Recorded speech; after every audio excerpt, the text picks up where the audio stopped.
khatarta ay leedahay dayntu nolosha adduunka iyo aakhiro labadaba. maanta waxaad u jeedaa qofkii raba inuu dayn qaato ama ha ka qaato bunuugta ribowiga ah ama ha ka qaato dadka kale ee muslimiinta ah xitaa waxaa suuragala inuu heli karo una sahlan tahay inuu dayn qaato. bangiyadu albaabada daynta way furan yihiin, way fureen, shuruuda way fududeeyeen. qofka inuu shaqo haysto wakhti dheer bay u qabteen. waxaa laga yaabaa in lagu yidhaahdo 30 sannaad ku bixinaysaa, wax weyn lagaa goyn maayo.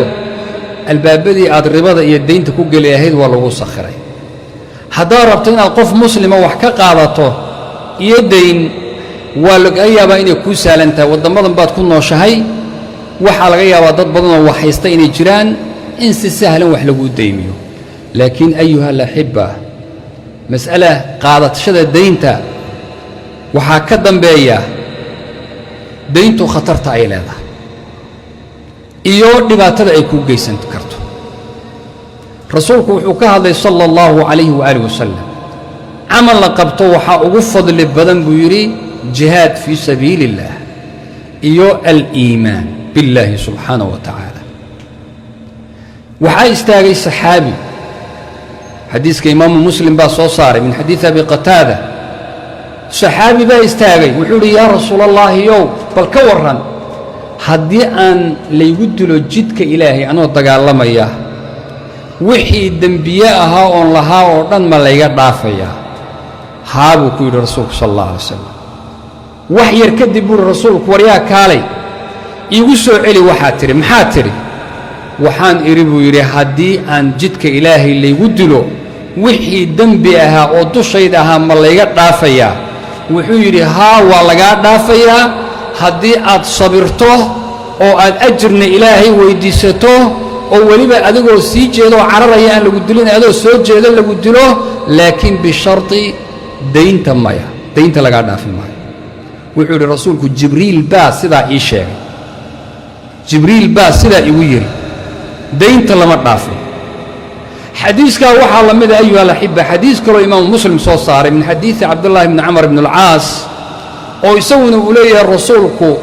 shay kasta waa loo dhaafi qofka shahiidka ah, laakiin daynta maya, loo dhaafi maayo. waa isku macno labada xadiis. wax akhtaru min dalika, waxaa ka sii daran ayuha alaxiba qofka daynta lagu leeyahay ee ku dhinta een iska bixinin oon laga bixinin inuusan jannada gelaynin. almasala khatiira jiddan, inuusan jannada gelaynin. waa xadiiska moxamed binu cabdullaahi bnu jaxsh, xadiiska ay soo saareen imaamu axmed iyo nisaa iyo xaakim sheekh alalbaanina xasan uu ka dhigay. wuxuu leeyahay saxaabigaasi rasuulka sala allahu calayh wasalam maalin baanu fadhinay masaajidka bannaankiisa, meesha la dhigo janaa'isada marka la keeno. rasuulku waa indha kor buu fiirinayay, haddana hoos buu fiiriyey, dhabankiisa ayuu gacanta sidaa u saaray. wuxuu yidhi subxaana allah, subxaana allah, subxaana allah, alla maxaa wax adag xalay la soo dejiyey. wuxuu yidhi saxaabigii habeenkii waxba maannaan dareemin, subaxii waagu markuu baryay baan ku uhi yaa rasuulallaahi ow, maxaa dhibaata oo xalay la soo dejiyey? maxaa dhibaata oo la soo dejiyey? wuxuu yidhi waxaa la soo dejiyey daynta. wuxuu ku dhaartay marka rasuulku, fawalladii nafsu muxammadin biyadihi, waxaan ku dhaaranayaa allaha nebiyullaahi muxamed naftiisu gacantiisa ay ku jirtee haddii qof idinka mid ah ilaahay dartii uu dhinto, jihaad fii sabiili illah, oo la soo nooleeyo oo haddana uu dhinto, oo la soo nooleeyo oo haddana uu dhinto, isagoo oo dayn lagu leeyahay, laa yadkhulu ljanna, inuusan jannada gelayn. intaasoo ajira hadduu soo shaqaysto oo dayn lagu leeyahay inuusan jannada gelayn, xataa yuqdaa canhu daynuhu, ilaa daynta laga dhiibo. ayuha alaxiba, jannada hadduusan gelin xaggee buu gelayaa?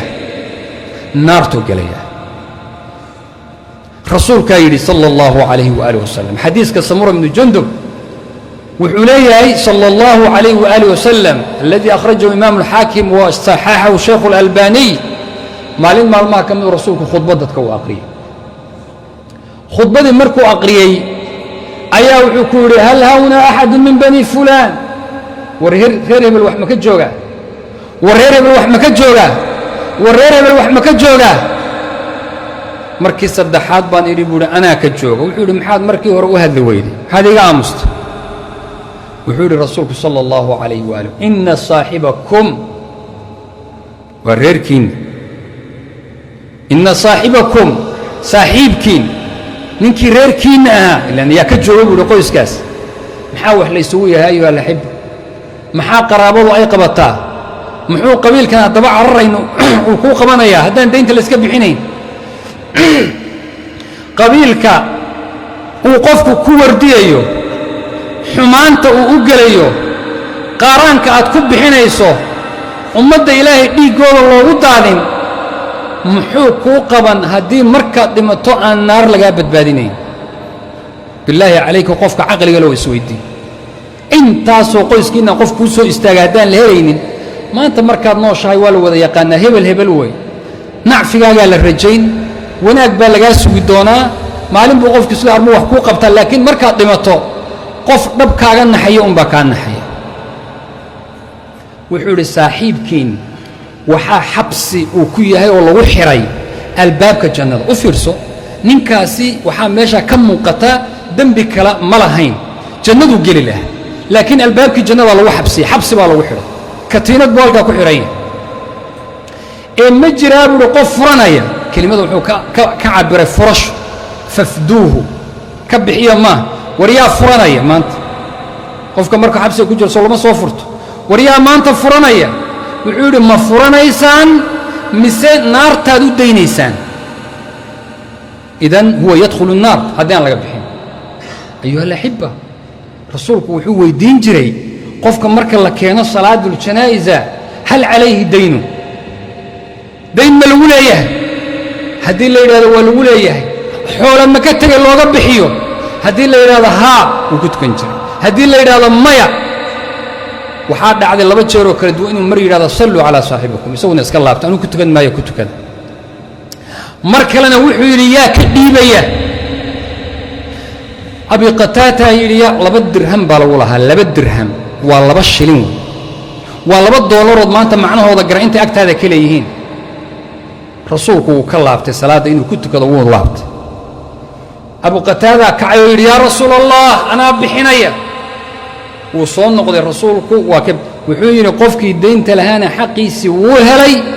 qofkii maydkuna waa beri noqday haddaan ku tukanaya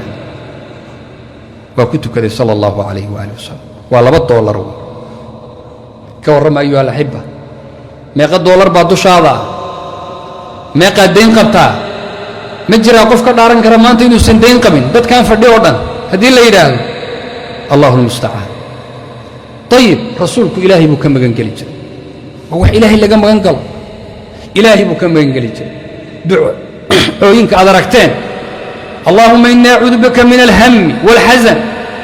wاlcajzi wاlkasal wاlbukli wاljubn wa dalaci اdayn dalacu اdayn waa hiqalu dayn ilaahayow waxaan kaa baryayaa oon ilaahu kaa magangelayaa rabbiyow dayn inay cuslayso buy inay dayntu i cuslaysaan alluu kaa magangelaya mar kale ducooyinkiisa ugu badan oo xataa fi salaa uu ku aqrin jiray waxaa ka mid ah atixiyaadka dambe markuu ku jiro allaahuma inii acuudu bika min alma'hami wاlmaqrab ilaahayow dembi iyo daynba waan kaa magangelayaa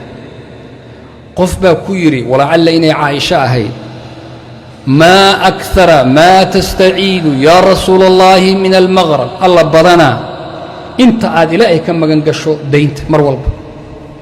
wuxuu ku yidhi rasuulku salى اllahu calayhi waaalih wasalam ninka ragga ah hadduu daymoobo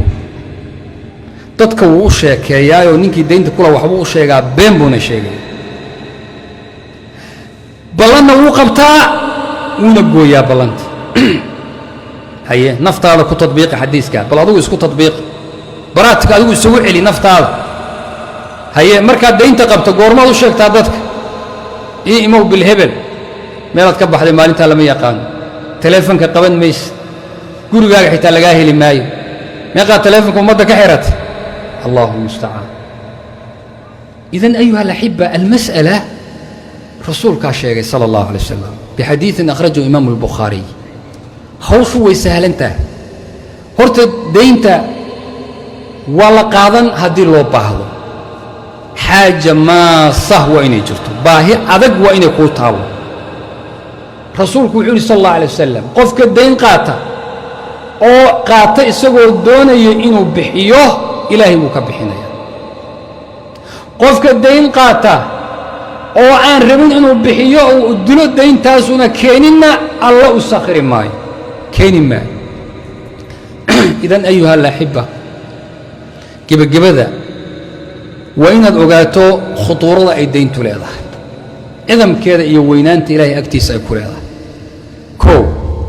waa inaad iska ilaaliso inaad dayn qaadato ilaa fii xaajatin maasah baahi adag inay kuu taalla mooye laba